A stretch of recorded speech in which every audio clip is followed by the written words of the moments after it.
All right. Again, thanks everyone for being here at this transition to a summer scheduled training with Treehouse Therapies.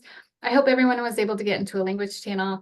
If not, there's still time. Please just raise your hand or type it in the chat if you need help, and Yami will help you with that. Before I hand this over to our presenters, I want to share a little bit about myself and my co-moderator of the evening, Yami, and share a little bit about Central Oregon Disability Support Network. So my name is Stephanie. I am a parent of a neurodivergent kiddo with complex communication needs, and I'm also a lead program coordinator for CODSN here in Central Oregon. We also have Yami Gutierrez, one of our bilingual program coordinators in Lake County, here with us tonight. And last but not least, we also have Grapevine interpreting with us. So a huge thank you to Grapevine.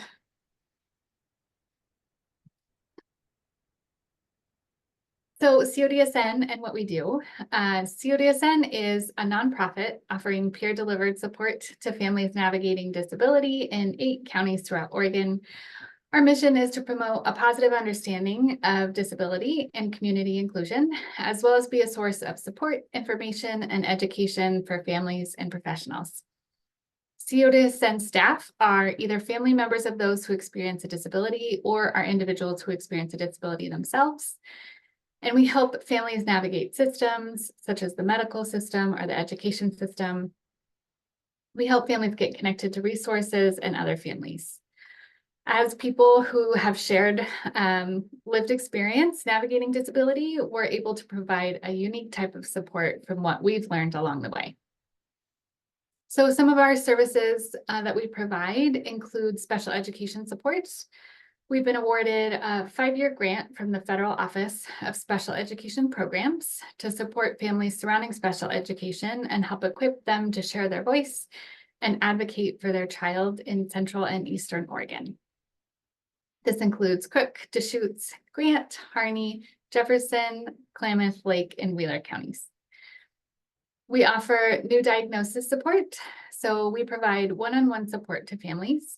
We help make family-to-family connections, and we provide new parent binders, which include a cross-disability binder, a binder for families receiving a prenatal diagnosis of Down syndrome. And we recently collaborated on a fairly new resource for families in Central Oregon called the Autism Roadmap.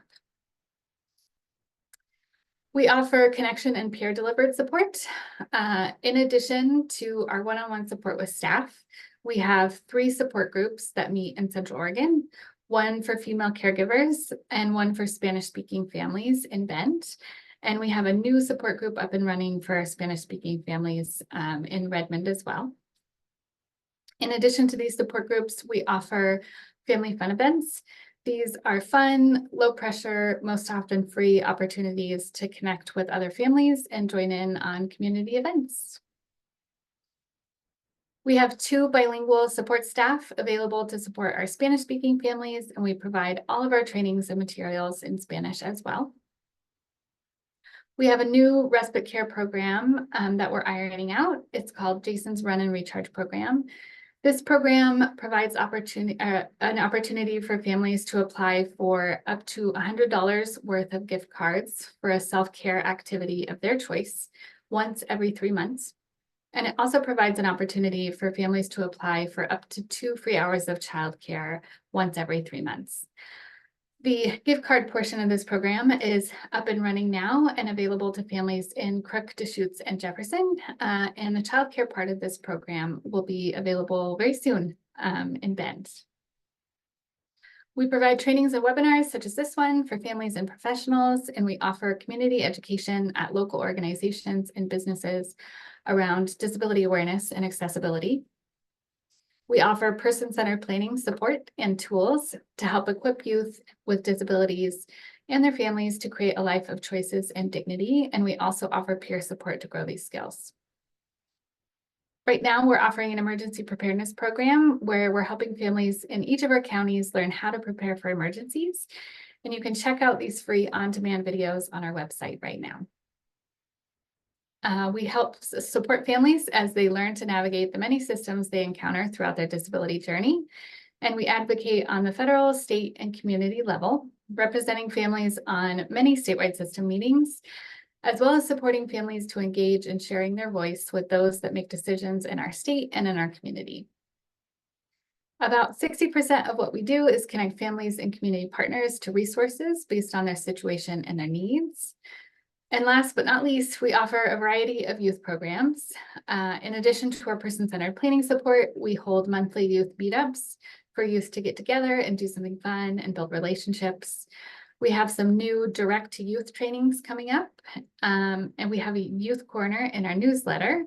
And we're also on the lookout for youth who would like to help contribute blog posts and videos to our website.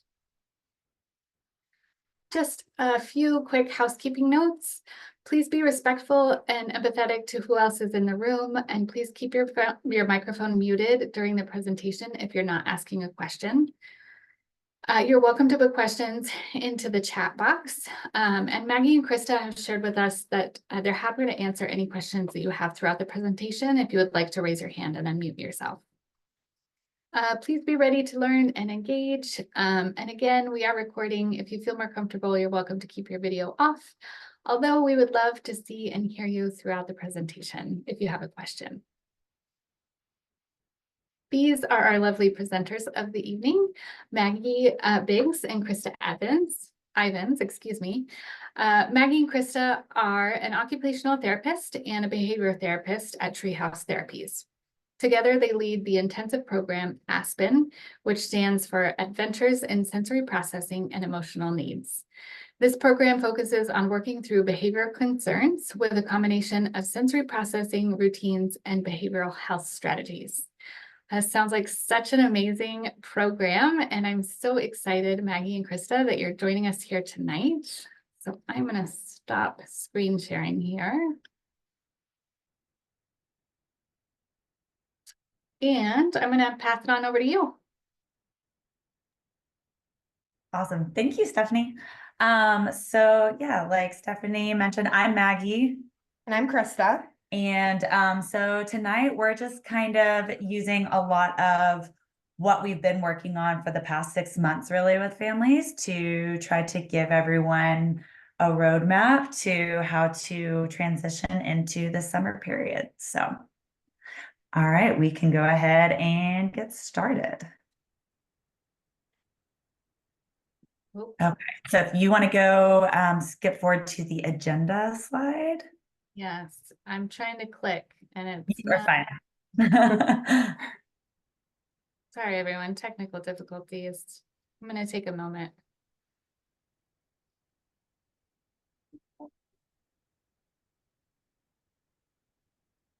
Okay.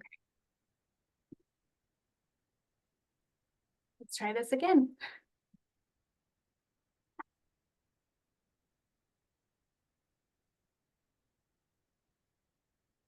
Perfect. That's us. So for tonight, we're going to be kind of kicking it off by talking a little bit about some expectations for summertime, how to set some routines and prepare for this transition from kids being in school to summertime where there is maybe a little bit less structure, how to manage some of those meltdowns that can occur with that change in routine, as well as providing some community resources and then having an opportunity for questions to be asked. Like we said before, if you have questions throughout, we know it can be hard to hold them in your head until the end. So go ahead and raise your hand and ask them as they come up, and we'll be able to address them right in that moment. All right. So next slide, we'll move over. So school's out in the next couple of weeks, which is kind of crazy. So as far as what to expect as you transition into summer, these are just some ideas of what is typical to see from kids as they're moving from this very structured environment every single day and this very familiar routine to a totally different day to day. So you may see some increased dysregulation. You may see all of a sudden that your child is having more meltdowns, or they are being more defiant in their behaviors, or they're talking back more, anything like that. Any unexplained mood changes. They might be suddenly pushing back on things that you guys have been doing all year long or for the last 5 years. And suddenly they don't want to do it anymore. They will likely be asking for more and more screen time. And you may get a lot more of, hey mom, hey dad, hey grandma, hey whoever, will you play with me? Will you do this? I need this. Can I have this? So their demand on you may increase. And that's all very typical and not outside of the norm of what to expect. So anything you want to add? Okay. So then how to create a successful summer transition. So as you're seeing some of these changes in your child, ways to kind of alleviate that, make that a little bit easier for everyone involved. One of the big things is to try to start before school ends. So start talking about what summertime is going to look like, what to expect. If you have any big trips coming up, or just the fact like, hey, you were in school all day, but now you're going to be home with me, or you're going to be going to the sitters, or you're going to be going to this.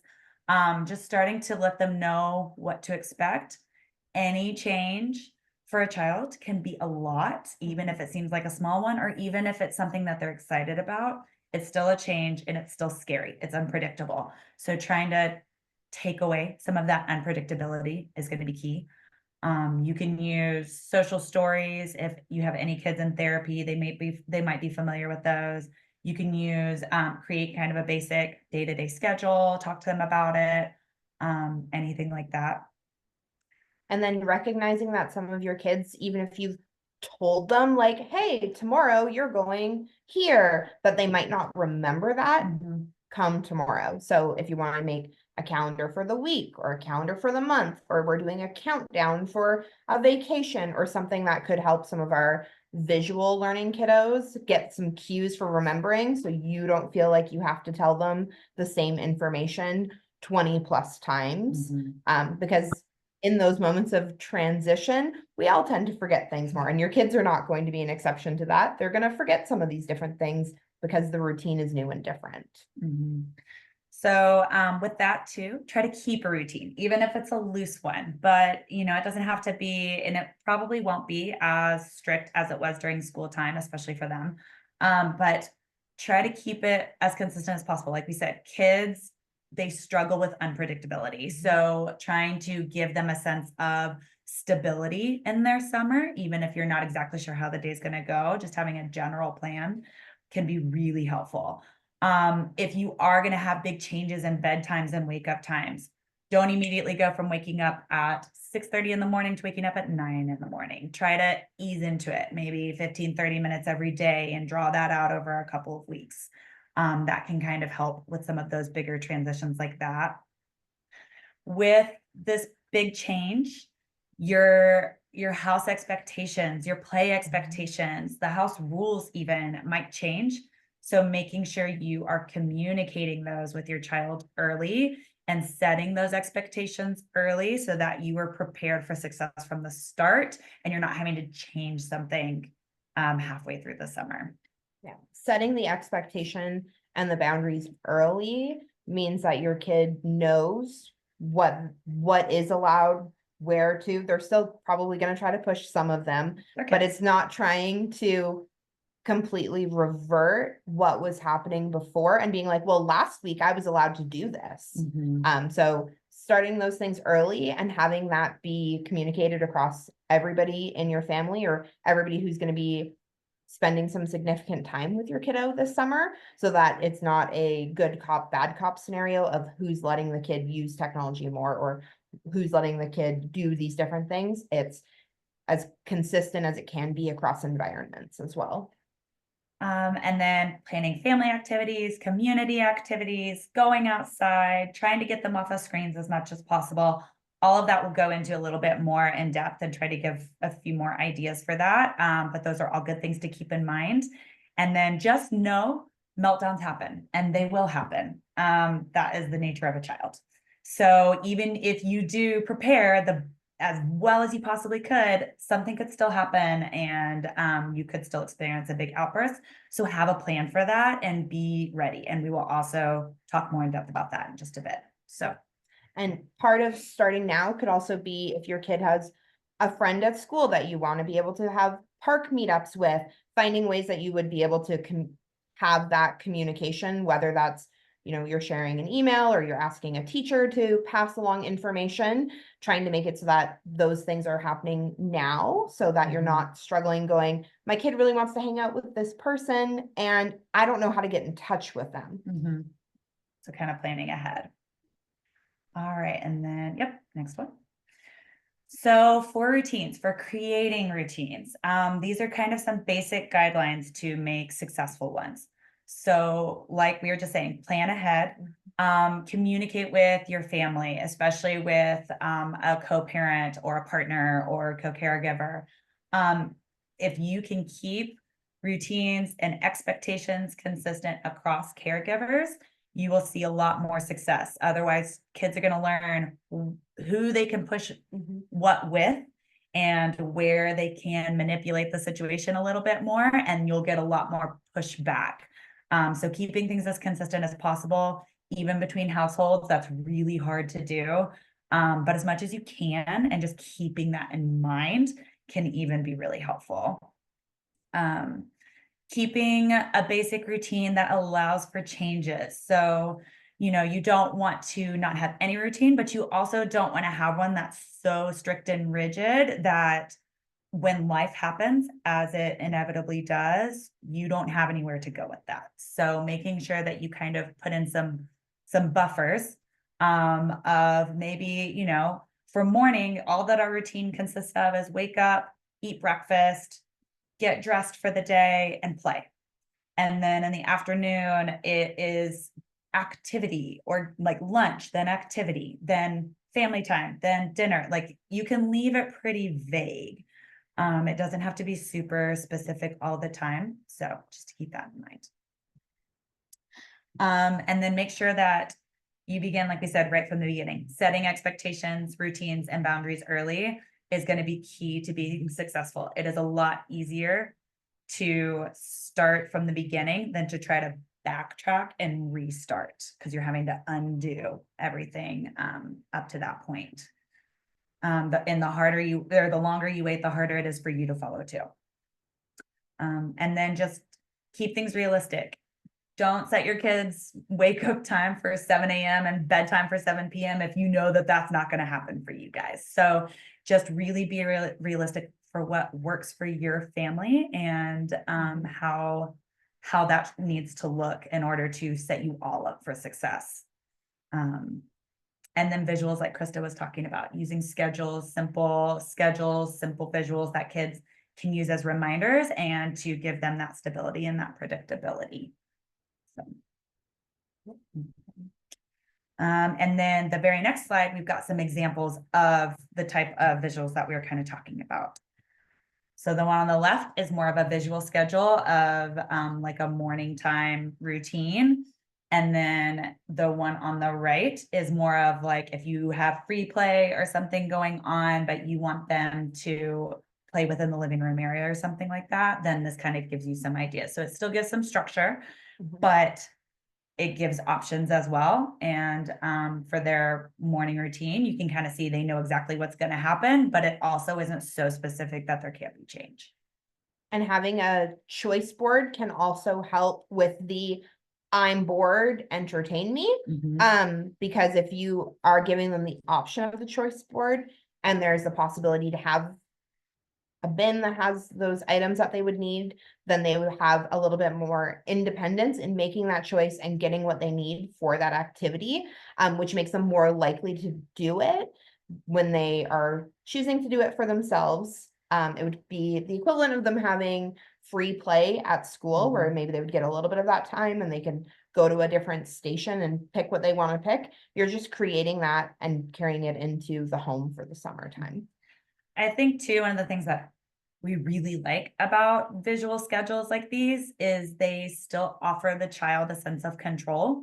And it kind of takes the responsibility off of you a little bit. So they're not yelling at you because they have to make their bed. It's on the schedule. The schedule says it's there. So in a way, it kind of makes the schedule the Mhm. responsible party, but it also gives the child a little bit more independence, and you can use that like, oh, okay, what's next on your schedule? Can you go tell me what you have to do next? Or how fast do you think you can do everything on your schedule? Or, so yeah, it just gives them a little bit more of a choice there. Which in turn gives them a little bit more buy-in Yep. to it as well. Absolutely. Okay, next one. All right. So for setting our expectations and boundaries early, I know we've already talked about this a little bit We here. could talk about this for hours. Yeah, we could. One of the key pieces there is providing clear and age-appropriate expectations, especially if you have multiple kiddos in the house who are at different ages and different stages. They're going to also have different levels of ability with different tasks, need help with different things. So setting those at a age-appropriate level and a kid-appropriate level for each one of the children that may be home over the summertime. We also really want to put an emphasis on being realistic with the expectations and the boundaries that you put in place. Your kid is probably not going to be reading one full book, chapter book every single day. So we want to be realistic with our expectations and with those boundaries and not living in an idealistic world, because those idealistic expectations and boundaries become unreasonable to a kid, and then we're not going to have any buy-in to them, and it's going to be like, oh well, not going to bother. So keeping those realistic helps get some buy-in, and it's going to be more helpful for you. Communicate frequently and clearly what those expectations and what those boundaries are, and anticipate that your kid is going to ask why or why not when you're setting those things down. And if you can, have an answer for those. Why not? Because it's a safety thing. Or why can't I be on my screen all the time? So-and-so's parents let them be on their screen all the time. You can tie that back into your house rules or your family values. And again, it takes a little bit of pressure off, like Maggie was saying, with the schedule, takes a little bit of the pressure off of you and puts it onto the house rules and the house values and the family values that you have. We also want to ensure understanding of the expectations, because these expectations are shifting from what they will have had in their school year into what you're setting them up for the summer. Asking those clarifying questions or having your kid be able to paraphrase back to you what the expectations are versus just parroting and miming word for word what you're saying. We're looking that they actually understand what some of these expectations are, not that they can memorize and just recite it back to you.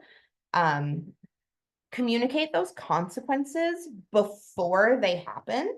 So letting your child know what the expectation is, what the boundaries are, and what the consequences are if we don't follow that expectation or boundary. So we're going to have 45 minutes of screen time today.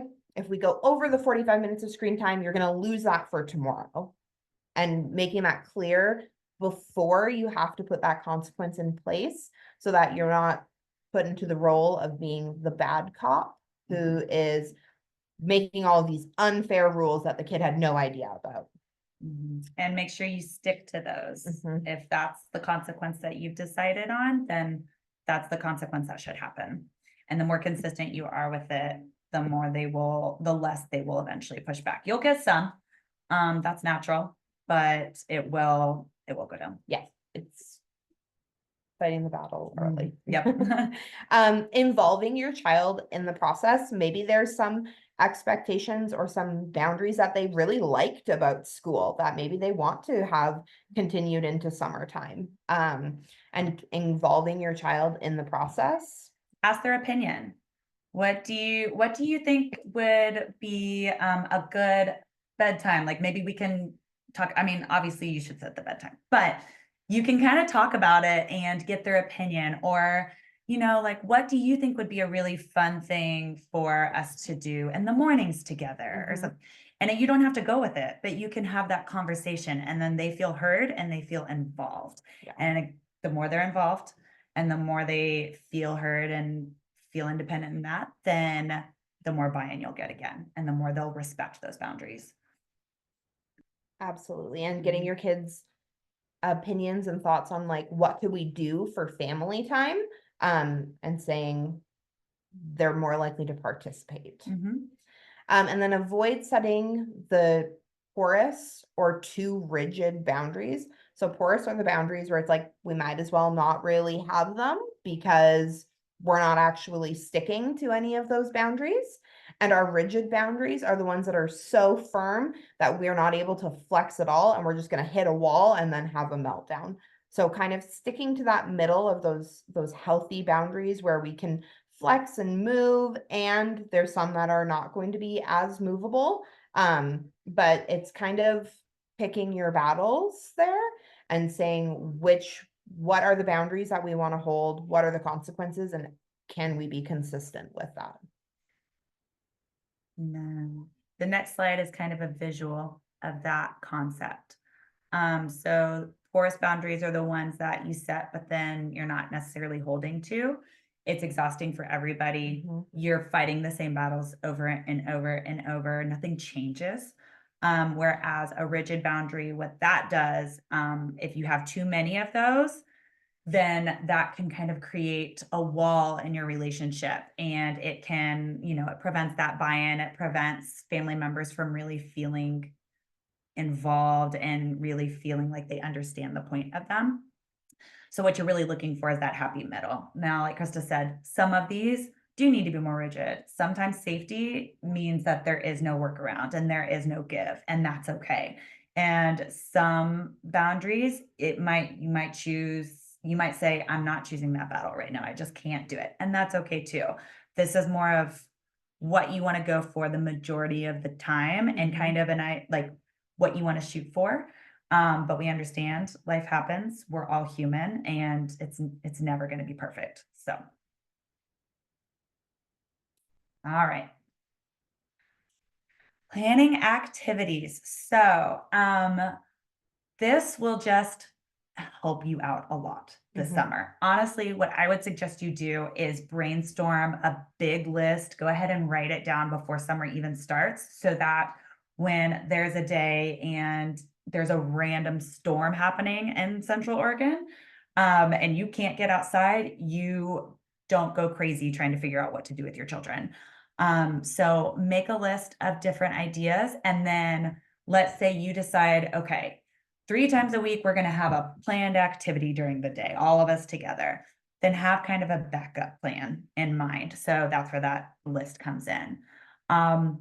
Don't promise what you can't provide. So don't promise that you are going to take the kids to the High Desert Museum 3 times a week. If you live in Redmond, that seems unreasonable.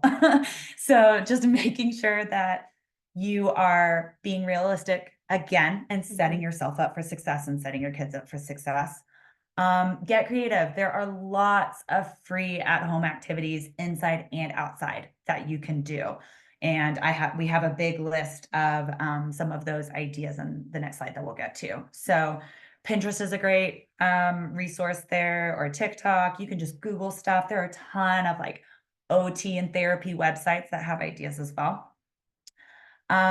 Keep ideas sustainable and variable. You can do big activities every so often, but don't come out the first week. Like try to set yourself up for success by doing smaller things than a bigger thing every so often. So you want to set that expectation again early of we're not going to do this big thing every single time. Yeah, every time we do a planned activity does not mean that we're going on an outing to go and do something where we might have to pay admission fees. We want to keep it, again, in that realistic setting of that's probably just not something that caretakers want to do 3 times a week. Absolutely.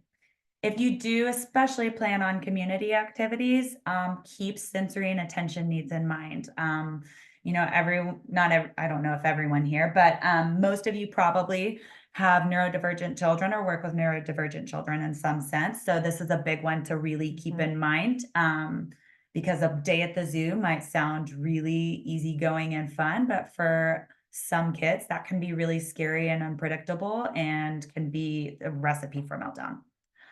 And then just kind of aim for some sense of consistency. They don't have to happen every single day, but again, creating that stability, creating that routine, that is going to be your best friend. So yeah. And then the next slide is just, so these are a bunch of home activity ideas. Feel free to take a picture of this, jot down some of these ideas. These are all things that should take little to no extra equipment or materials. So yeah, these are just some ideas for all of you. I'll give you a couple of seconds to kind of look at those. And then yeah, community activities. So sorry, Stephanie, I'm so sorry. Am I on no, the right? you're totally good. It's whatever. So do you want me to go forward? Yeah, you can go for it now, I think.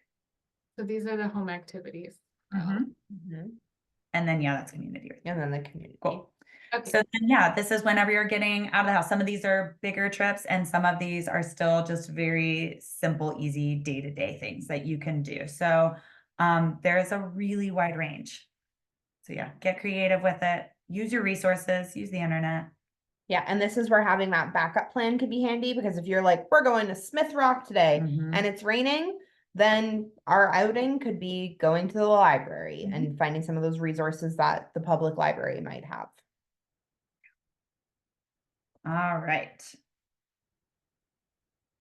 So for those days that you do need a backup plan. Mhm.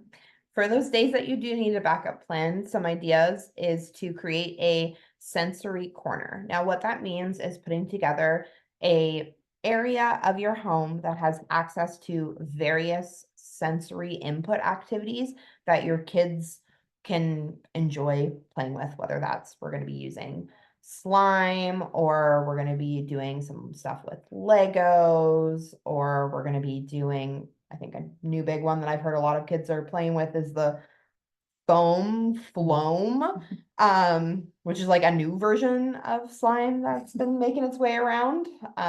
Maybe it'll stick to less things.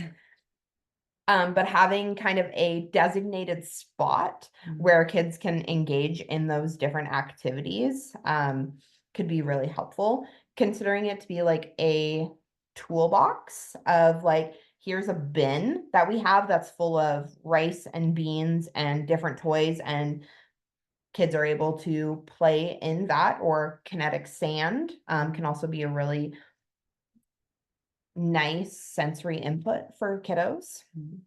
A lot of classrooms these days, especially the younger classrooms, have like calm down corners and quiet corners and things that are very similar to this. So creating kind of a sensory corner, a sensory toolbox as a way for your child to take a break and to calm down could be really helpful, and also kind of helps again with that big shift to being home all the time. They still have the specific space, which is where they go when they need time to regulate themselves. So yeah, kind of thinking of that sensory corner as a place for where a child needs to take a break. And with starting early, you can try to connect with your child's teacher and see if there are calm down corner things that the kid enjoys. Yeah. And just see if that's a way to maybe carry it forward into the home too. Something that a lot of kids really seem to enjoy is an indoor obstacle course or building forts. They love to get creative. And if they're allowed to take the cushions off of the couch and build a fort, that could be a really fun at-home activity for them. And it can also be a nice space where it's maybe a little bit darker and a little bit quieter. And it can also give them that sense of security and that creating that environment where they can calm down. Provide squishes and crash pads with pillows so that kids can get all sorts of different sensory input. Those Squishmallow toys are really popular with kids because they can use them as pillows. They can use them as big hugs. They can go underneath them like their blankets. That might be something that your kid is already used to using or having perhaps at school. You can also get really creative with turning pots and pans into musical instruments. And just finding ways to make what you have at home work for different activities and supporting your child's sensory needs. And then putting on kid-friendly movement or dance videos. There's lots of different, so you think you can dance, and Oh yeah, there's a lot of so many resources. on YouTube. There is, I wish I could remember, it's completely left my head. I would be able to think of it any other time. But there are different like exercise videos where it's like a family and there are different themes for each one. So there's things like that. There are all kinds of kid dance videos, but just these are all for those days where you can't necessarily get outside of the house for whatever reason, ways to kind of help those kids who are feeling really cooped up and they're feeling really dysregulated, but they don't know what to do with it. These are some ideas to kind of help with that. So, all right.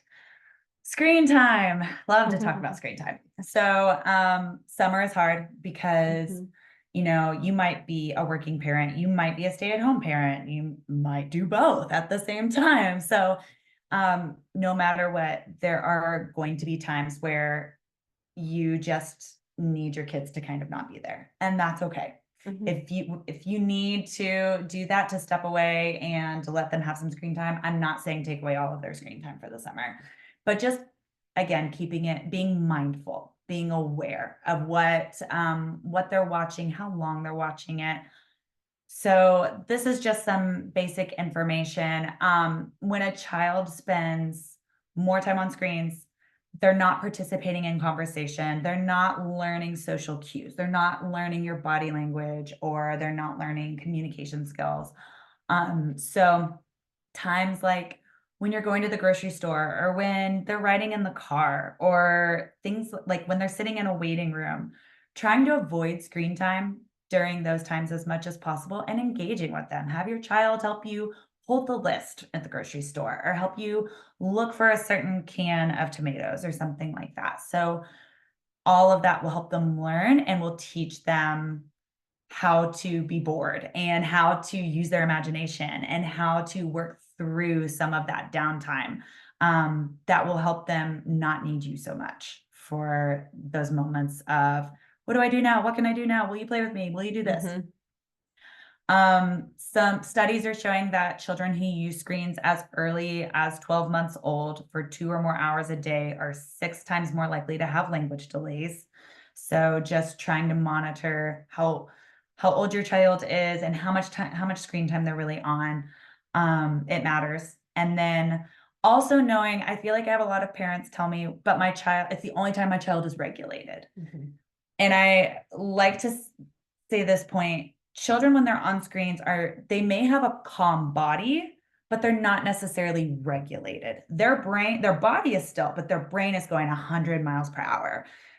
They are still getting that constant, the reward center of the brain is still getting that constant feedback of, I like this feels good. I like this feels good.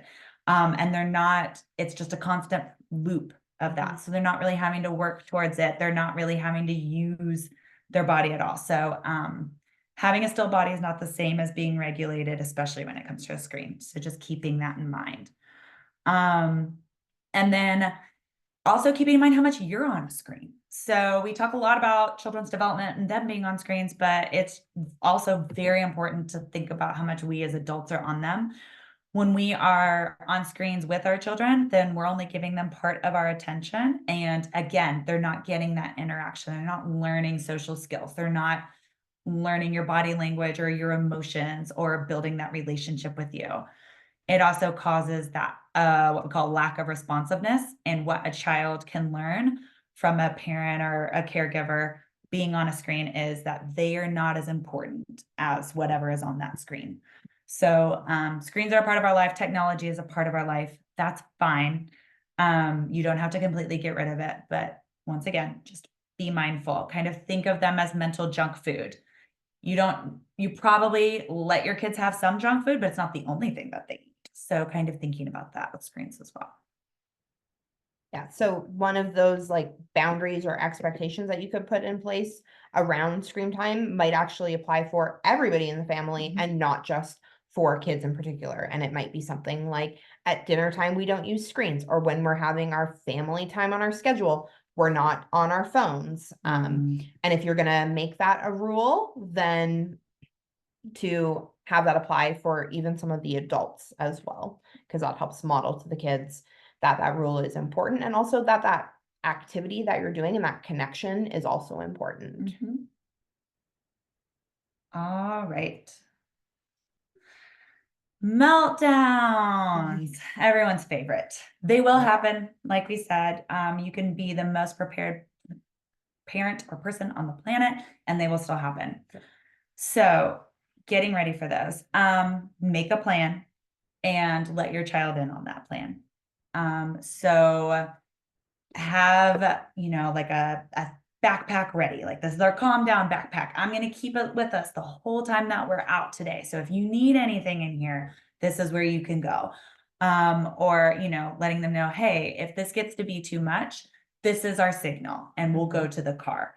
So kind of trying to get ready for that as much as possible. And then, like I said, be ready with sensory strategy. So bring all of the things that help your child calm down, or bring at least some of the things that help your child calm down, and have them ready to use. Kind of think ahead. We're going to the park. I know that the park is next to a construction site and that's going to be loud. So I need to bring the headphones.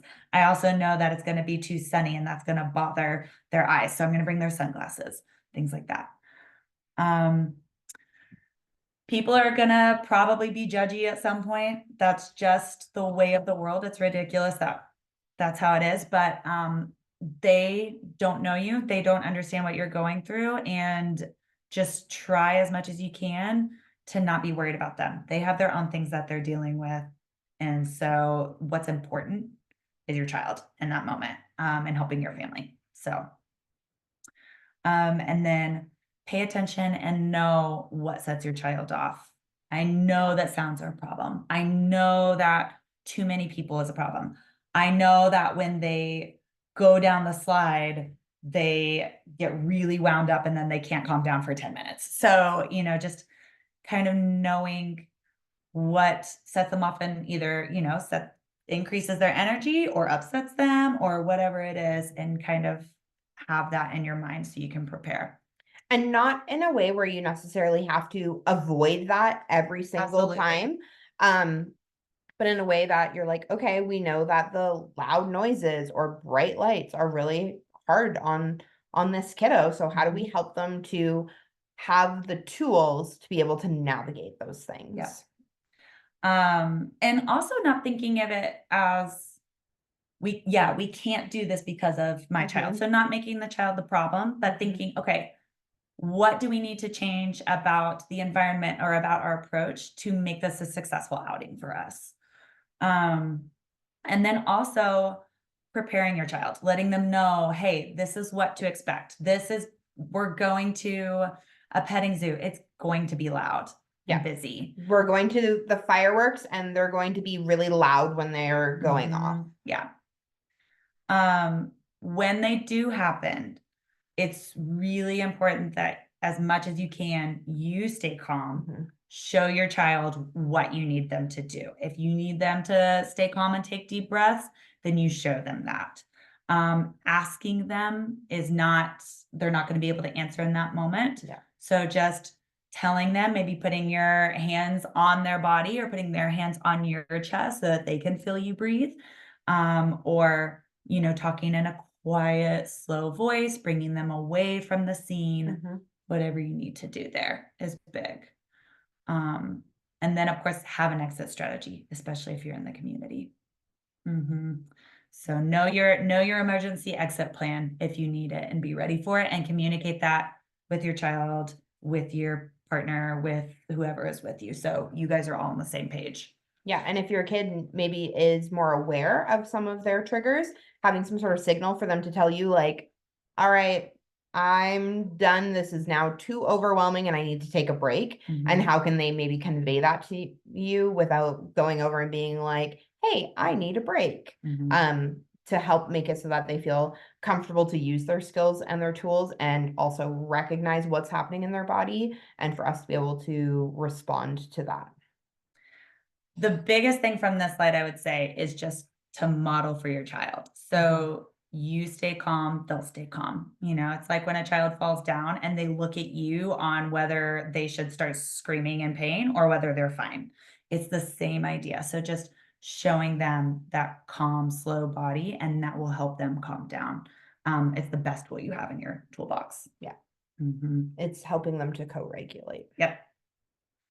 All right, we are almost there. So this slide is just a bunch of community resources that you can use. Bend Parks and Rec, Redmond Parks and Rec, those two websites.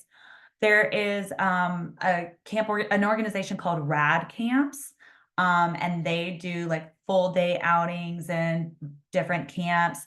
They have scholarships available for families, so definitely worth looking into. It's pretty cool. The next one is Big Brothers Big Sisters of Central Oregon. So seeing what options that they might have, pairing your child with a big, giving them some extra outside interactions. And socialization with other kids. Your kids Yeah. will have just gone from that school environment where they got to spend a lot of time with peers at Yeah. recess and lunch and in classroom activities. Mhm. And now they're transitioning to spending more time with their family. So finding outlets for them to continue that social growth and that Mhm. social communication with people outside of their family can also be really helpful for their skills going into the next school year. Deschutes Public Library has a ton of summer activities Mhm. for kids and for families. And they, if you sign up to be on their list, they also have like other community events going on. Most, if not all of which are free for the most part. So they're a really great resource for the summer. And then the Little Gym, I recently learned about this. This is a gymnastics company. It's located in Bend, and they work with a lot of neurodivergent children. So I don't know much about cost on that one. Like I said, it's a pretty new resource to me, but they have classes, they have groups, and could be a really good resource. There are others as well. Feel free to reach out to us. You guys are welcome to share our emails if you would like. So yeah, feel free to reach out to us directly if you have any questions. We can give you as much that we have. And then home activity resources.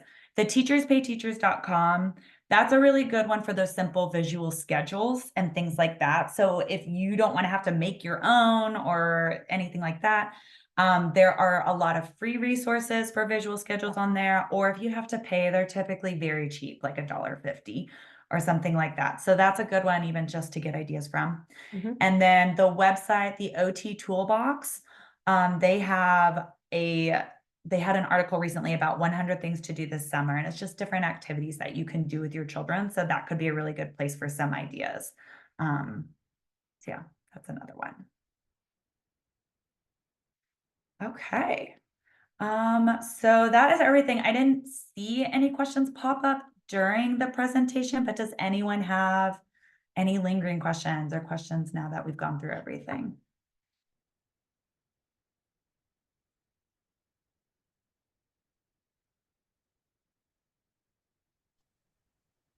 May I ask one? Absolutely. Absolutely. Hi. Sí, hola, I was buenas just- tardes.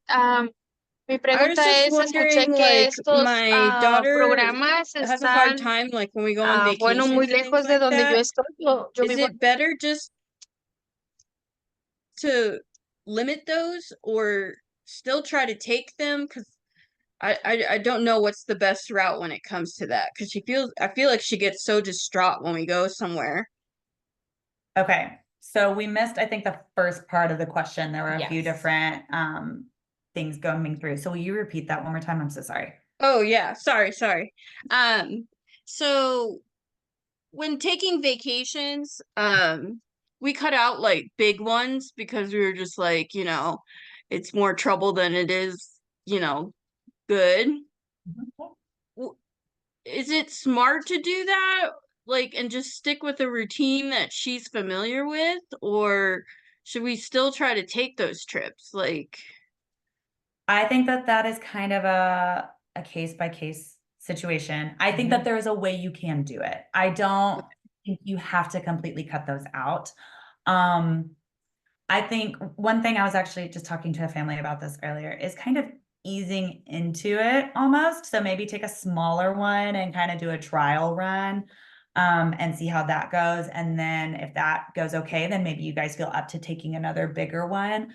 But you can still do, as long as you prepare. So you're using a lot of these, like thinking ahead, having those sensory strategies, having kind of a plan for each day. And if that plan doesn't work, what's our backup for this? Or if, you know, she's having a really bad day, what can we do to kind of regulate her again and bring her back? Or if we know when we're at home, we typically eat breakfast within a half an hour of waking up, and then all of a sudden we're on vacation and we're going to go out for breakfast and we're not going to eat until 11 o'clock. Mhm. Like having a plan to try to keep as much of the home routine that works for your family as a part of your vacation will help make it so it's less of a drastic change, and Mm. be able to find some more success in having that new environment, because some of that structure has just been carried forward. Yeah. And then planning for that vacation beforehand and having the conversations about what that vacation could entail, or what types of things you might be doing, or if you have tickets for an event that's going to be on a certain day,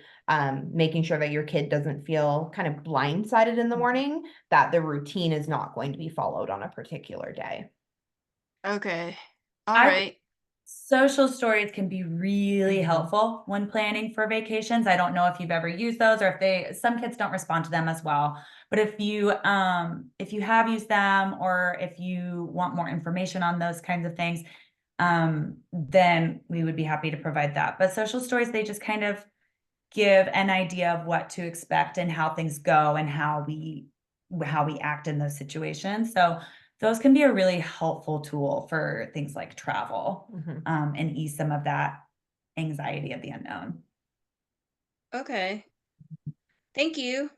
Yeah, you're welcome. Thanks so much for your question, Lourdes. And it looks like Karina also has a question.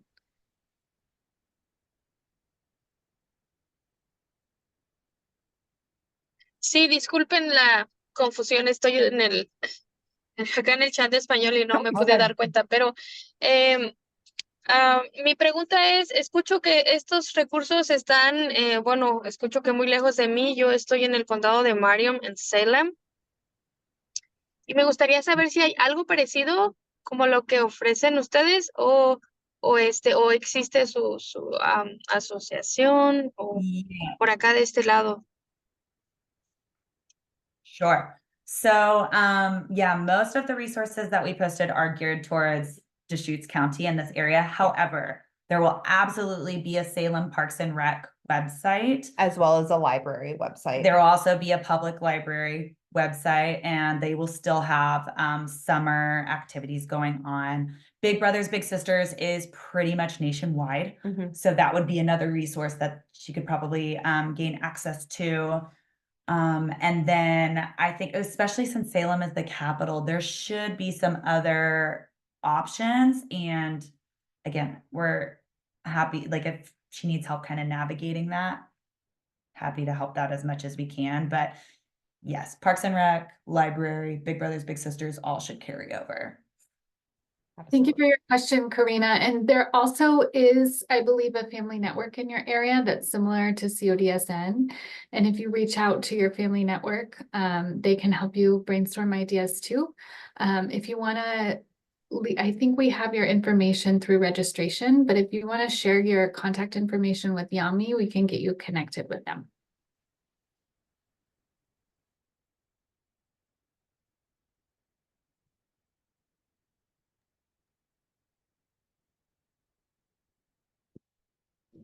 Claro, por supuesto que sí, muy amable, muchas gracias.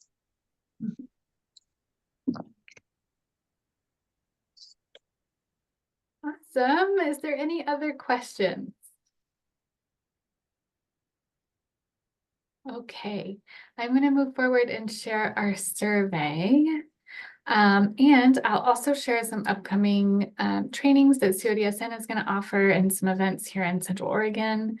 I hope this goes well. I don't know if anyone noticed I got booted midway through the presentation, and I'm so happy that I was able to get back in. So, thanks so much, Maggie and Krista. There was so much helpful information in there. I really appreciated that just for my own family, like all the at-home ideas. And thank you just for reminding us that meltdowns happen because, you know, it's just so easy to forget, especially in that moment. So thank you. If you'd like to be entered to win a $25 gift card, please fill out our survey. This is a super quick survey, and this will help CODSN and Krista and Maggie improve our trainings moving forward. And Yami has also put the survey links in the chat. So you can either scan this QR code or open up the chat and click on that link. And while people fill out the survey, I'm going to give everyone just a second if they want to scan that QR code. I do want to share an upcoming training we have. That's a free virtual training. It's about moving from pediatric to adult healthcare, and this is on June 4th. We also have on June 18th here in Central Oregon, we have a CODSN summer kickoff party that's happening. There's going to be free food, yard games, an obstacle course, all sorts of fun stuff. And also here in Central Oregon, we have our Bike for Life camp happening July 8th through the 12th, where we help individuals of all ages learn how to ride a bike.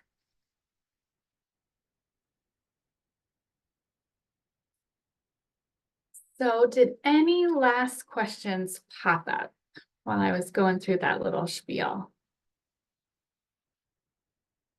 All right. Well, we are ending early, which is, I think, a good thing because we can all take the extra 45 minutes to digest the information. And if anyone has any questions, please reach out.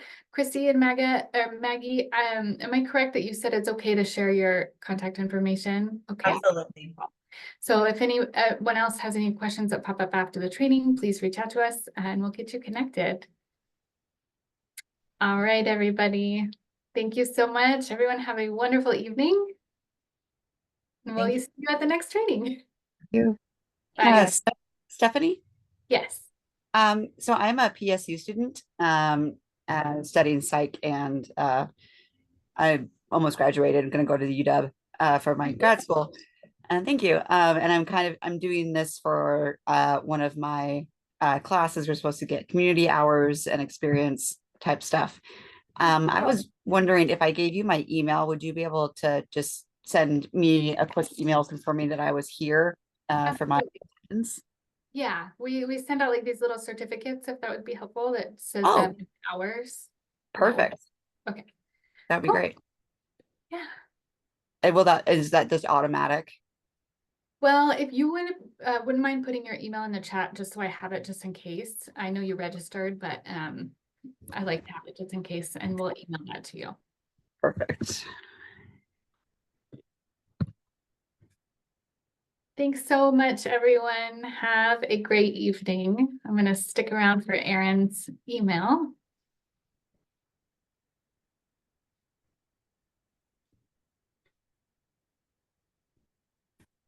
Perfect.